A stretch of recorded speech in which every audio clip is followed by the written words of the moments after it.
Hare Krishna, everyone. Let's start. ॐ अज्ञानतिमिरान्धस्य ज्ञानाञ्जनशलाकया चक्षुरुन्मीलितं येन तस्मै श्रीगुरवे नमः। नमो विष्णुपादाय कृष्णप्रेष्ठाय भूतले श्रीमते भक्तिवेदान्त स्वामिनीति नामिने। नमस्ते सरस्वते देवे गौरवाणी प्रचारिणे निर्विशेष शून्यवादी पाश्चात्य देशतारिणे। जय श्री कृष्ण चैतन्य प्रभु नित्यानंद श्री अद्वैत गदाधर श्रीवासादि गौरभक्तवृंद। हरे Krishna Krishna Krishna Hare Hare Hare Ram Ram Ram Hare Hare. Hare Krishna, how is everyone?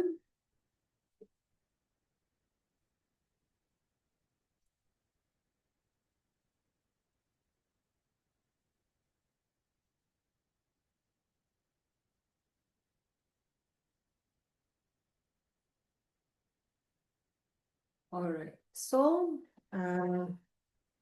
we'll wait for everyone to join, but until then, we will just revise what we have been talking about so far. So, we have been trying to understand verse 2.47 of Bhagavad Gita. So, the verse says, how to do your duty and not even expect results. So, we are trying to understand this. So just think, you can prepare for exam, but can you decide the question paper?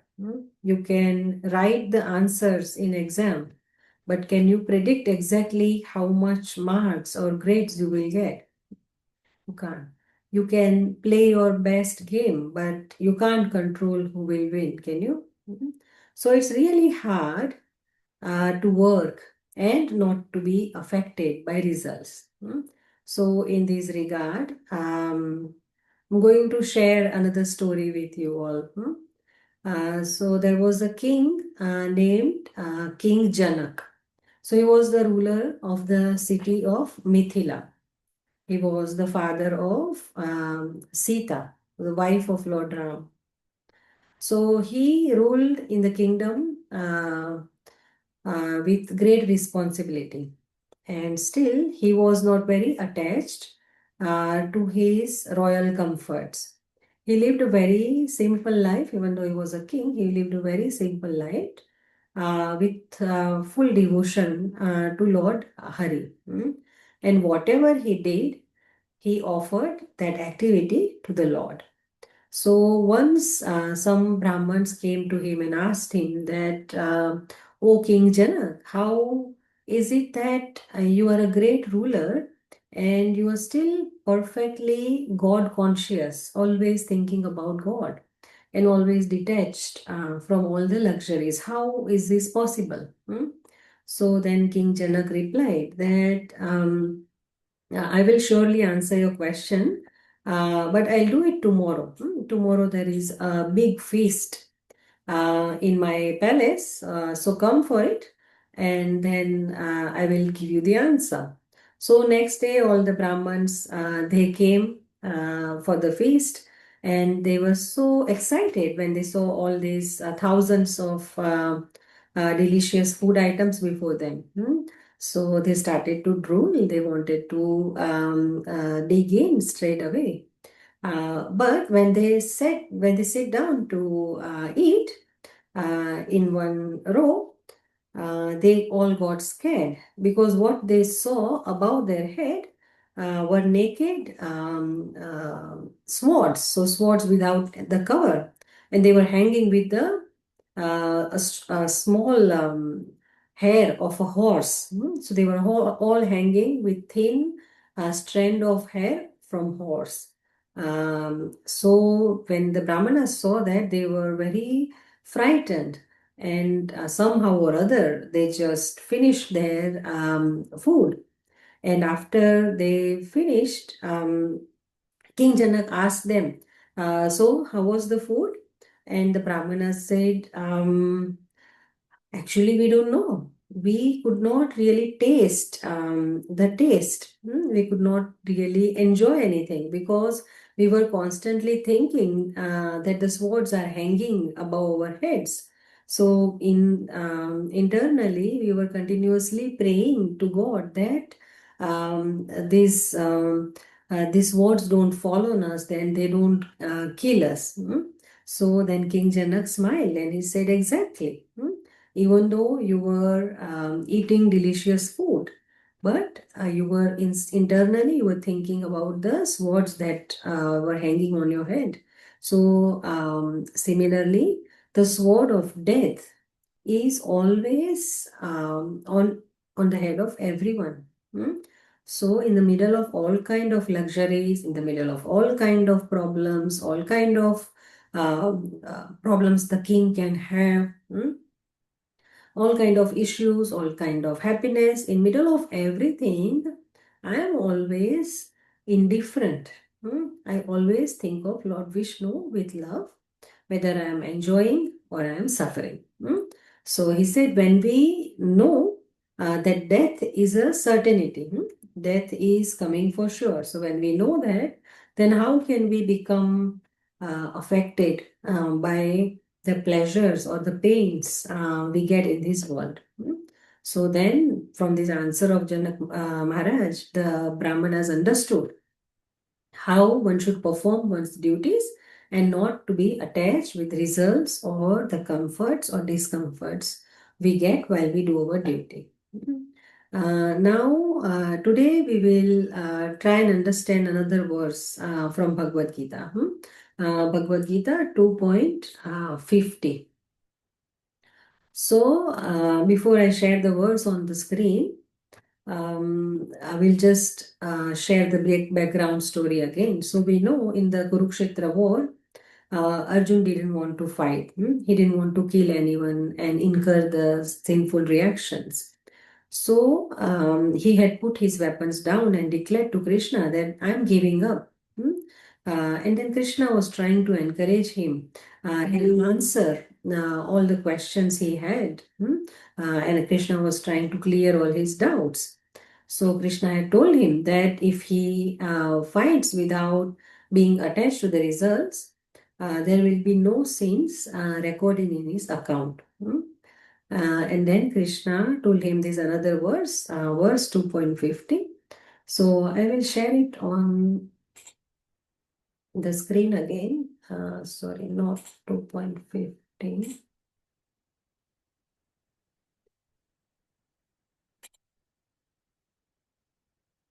Just give me a second, I'll share it on the screen.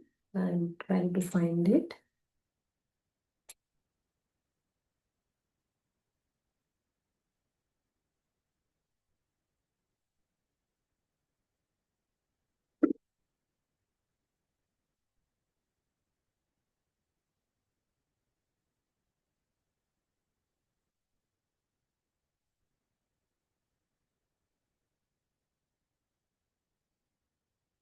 Yes, so Krishna tells Arjun that बुद्धि युक्तो जहातीह उभे सुकृत दुष्कृते तस्माद् योगाय युज्यस्व योगः कर्मसु कौशलम्. So the meaning is, would anyone like to read this meaning? Rihan would like to read the translation. Rihan or Shrihan, whoever is ready. Okay.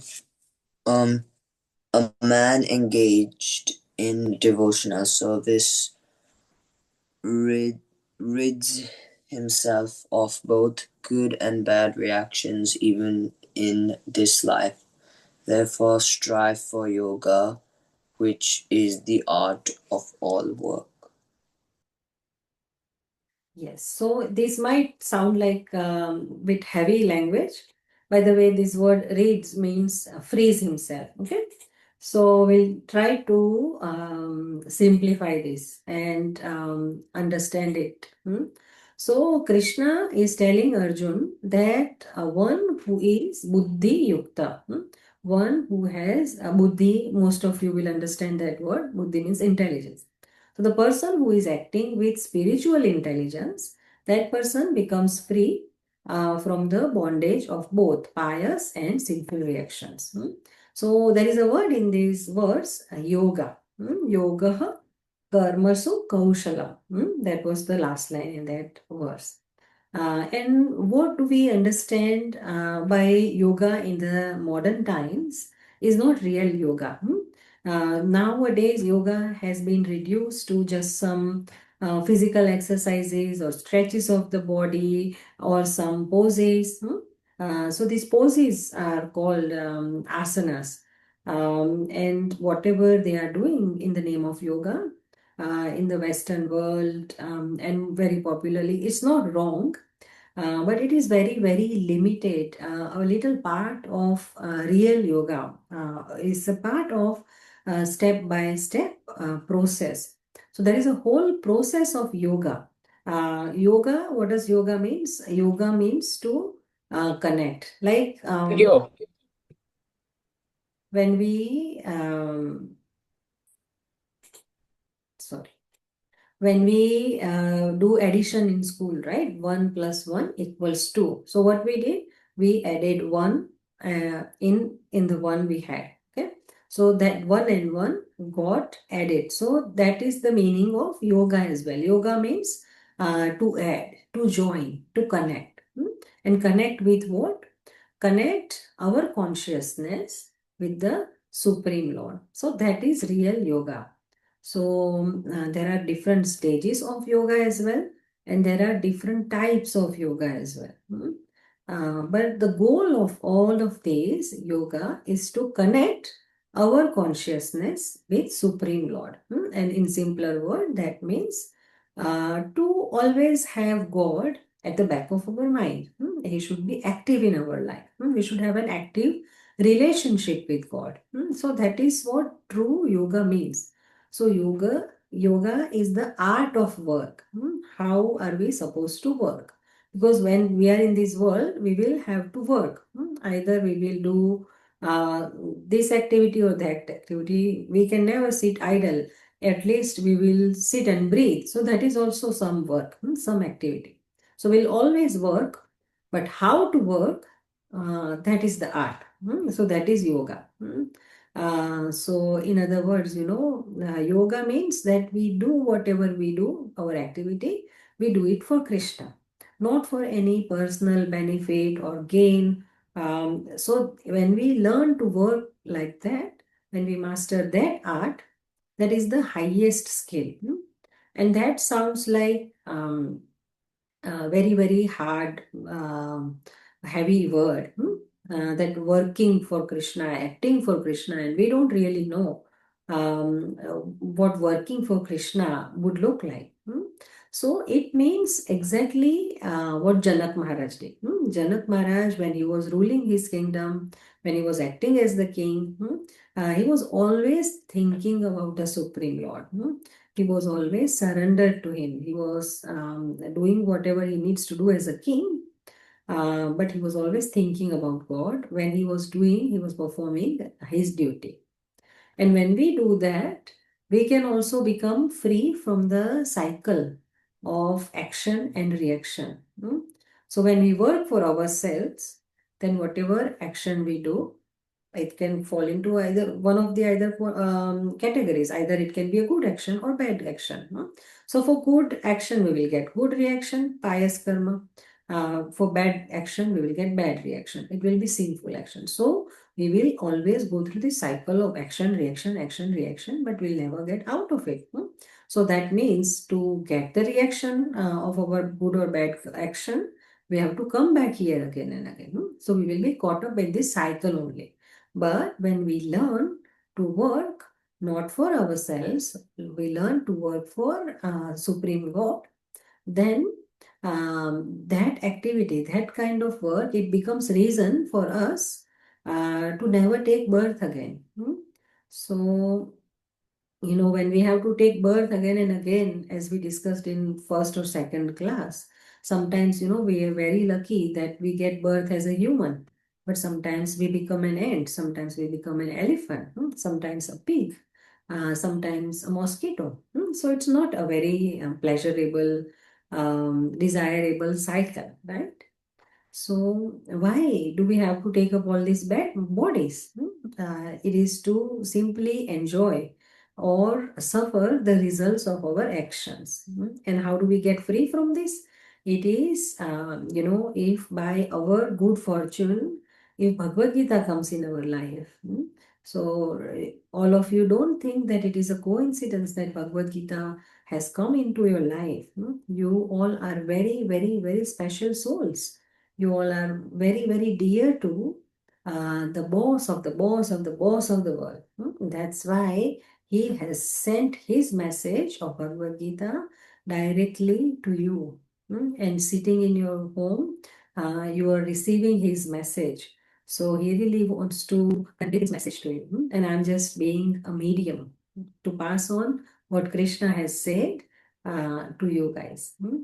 So when by Lord's arrangement, Bhagavad Gita comes in our life, then we get an opportunity to revive our relationship. We have an active relationship with Lord.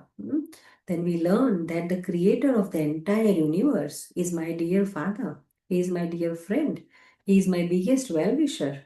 And all I have to do is always remember that and work with a background thinking that I am doing this for him.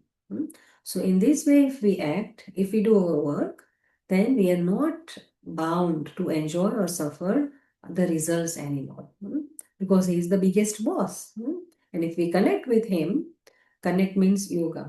So if we do that, then he has the power to erase all our past actions, and he has the power to stop our cycle of birth and death, and we can go back to him. In the beginning of this class, we just heard the story of King Janak. How he, despite of being surrounded by royal comforts, he was always connected to the Lord from his heart. So that connection is exactly what Krishna is telling Arjun to do. When we offer our actions, our job, our study, our family life, as an offering to Krishna, when we do it as an offering to Krishna without any selfish attachment to the results, then we escape both good and the bad karmic entanglements. And when we become expert in this art of work, so we are not supposed to stop work, but we have to spiritualize whatever work we do. In your student life, you are mainly studying, playing your sports. So you need to learn to somehow spiritualize it, have a understanding always back of your mind that I'm doing this because I want to please the Supreme Lord. I want to please Krishna. I want to please my parents. So I'm not doing this for my personal gain. So real yoga means that the art of doing things the right way and not for selfishness, but for a higher purpose. For example, one student will study very hard, but his mentality is that I want to beat everyone else and I want to get the top rank. But another student, he studies with a sincere heart. He wants to use this knowledge, whatever he gains, he learns from that subject. He wants to use it to help others. For example, if he's studying anatomy, he is studying it with a mentality that if I become an expert in this subject, if I later on become a doctor, then I can help others. And then I can work to please Krishna. My parents will be pleased. So both these students are working hard, but the second one is doing it with a spiritual intelligence. And he is obviously less stressed and he's feeling more fulfilled. Hmm. So what I'm trying to say is that even studying can become yoga. If we can do it with a higher consciousness. So today I've just told you a very simple version, very simple understanding of Bhagavad Gita verse 2.50, which is, I'll say it again. Um, when you work with the right mindset, not just for yourself, but for a higher purpose, then you become free from stress and the pleasure. And that is the real success. Because in that way, even though you are here in the material world, but you're always connected to the higher energy, which is God. So when you are connected with the higher energy, you are not affected by the lower things. So, yes, most people do think that yoga means stretching and breathing exercises or sitting silently with closed eyes. But in the Bhagavad Gita, the Supreme Lord Krishna teaches the real yoga. The real yoga is connecting with God through everything you do, and not escaping the world, but acting in the world with a Krishna conscious heart, always conscious. That I want to please Krishna. He is my source. He is my supreme father, my eternal well-wisher. So true yoga means that we live our life in a way that brings us closer to God. And it's not about just bending your body and doing some poses, but it's about bending your ego. And why I'm using the word ego? Because, our ego, that I am the one who did this, right? When we do something good, then we expect appreciation. That means in our mind, we are the doer.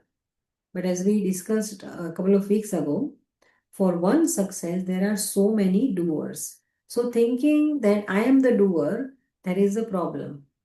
And real yoga means that connecting with the Supreme Lord with the understanding that yes, it is my hard working or my mind thinking, but ultimately it is God who sanctions. So if I work with that kind of mindset, then that I am doing this for the pleasure of the Lord, then I am in yoga with God. And then there is no question of good karma or bad karma. It is just karma for God. And He has the power to seize any further reactions of that karma.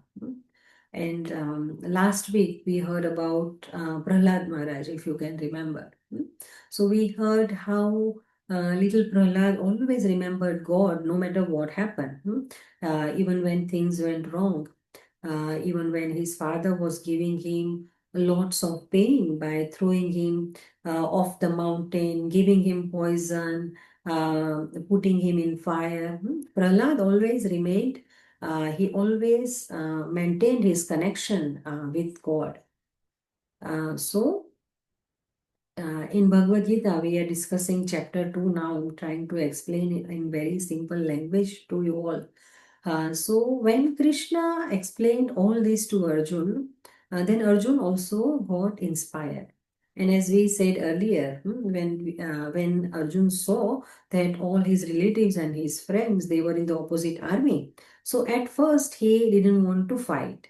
But on Krishna's instruction that you have a right to perform your duty, but not to, you don't have any right to expect the fruits of your actions. So never consider yourself the cause of the results. So Krishna gave him that instruction. We discussed this verse a couple of weeks ago. So Krishna told him that leave all the attachment to success or failure and just perform your duty. Just do whatever you are expected to do with a neutral approach. And when you work like that, that is called true yoga. So ultimately, when Arjun gets this instruction, he ultimately fights, but he doesn't fight out of hatred for the opposite army, or he doesn't fight because he wants to become the king. He has any personal desire, but he fights because he understands that this is what will make Krishna happy. So he does it as a service to Krishna. So that is called detached karma. He is not attached, he is not expecting any results when he is doing that activity. So, most of you, you have a younger brother. So I'll give you this example. When your younger brother is in need, you will help him, no matter what. So when you are helping him, whether you are fixing his bike or teaching him something, when you are doing that activity, you don't have any expectation that in return he will do something for you. You are just doing this out of love. When you see your mom struggling in the kitchen, and you are watching TV or you're playing your game, and you happen to notice that your mom is not really feeling well and she might use some help, so you get up and you help her. So when you do that, you don't do that with some expectation that in return my mom will do something for me. You do it out of love. So like that, when we develop a loving relationship with God, and when we do whatever we do out of love for Him, that is called being detached. So, when Krishna explained all this to Arjun, then Arjun asked that what are the symptoms of a person who is truly following what you are saying? What are the symptoms of a person who is actually in the true yoga with God? How does he speak? How does he sit? How does he walk? So then Krishna describes that such a person becomes very light-hearted because he is not carrying the burden of worries in his heart. He has left that job to God. Whether he fails or succeeds, he accepts it. In success, he doesn't become very proud, and in failure, yes, he pauses and learns from it, but he doesn't get overly disappointed or depressed. He pauses, he learns from his mistake, and he moves on. And next time he does better. But he doesn't just sit and lament and cry for that failure. So he's not overly affected by either success or failure. So, kids, in this world, things are always changing. Sometimes life feels very good, like when you get good grades, or your friends are very kind to you, or things go your way. And other times it feels very bad, like when you fail or you don't get grades as you expected, you get sick or you feel left out. So that's just how this material world is. It's full of ups and downs. It's full of good and bad. But a person who is really wise, what they do, they are spiritually strong. They don't get too excited when something good happens, and they don't get too upset when something unfavorable, bad happens. Why? Because they know that all of it, good or bad, it is temporary. So instead of getting caught up in the roller coaster of emotions, such a person just remains calm and peaceful and steady, focuses on Krishna, and just fulfills their duty. So because they have this relationship with the Supreme Person who is beyond all ups and downs. So, this kind of mindset is called Krishna consciousness, being conscious, being always conscious of God and our relationship with Him. So, when someone lives like this, they are in a state called samadhi. Always, even when their eyes are open, they are working everything they need to do, but they are in state called samadhi, means a deep connection with God. So that connection with God gives them, makes them very focused and very peaceful, because they are not controlled by this lower world they are living in, but they have a connection with the highest power, the creator of the whole universe. And that is what keeps such people very happy inside, no matter what is happening outside in the world. So that is called true yoga. So we tried to understand 3 or 4 verses of Bhagavad Gita today. Even though I didn't share all these verses on screen, but in our talk today, we included whatever Krishna has said to Arjun. And it's very helpful, and I hope you can imbibe this mood of working for Krishna. After the school holidays, when the schools reopen, even in school holidays, when you are playing, when you are helping in the house, doing anything, try to work. Try to work in a way to please Krishna. So with that, we can conclude our session today. But if anyone has any question, or if they want to share something, you can feel free to unmute and share.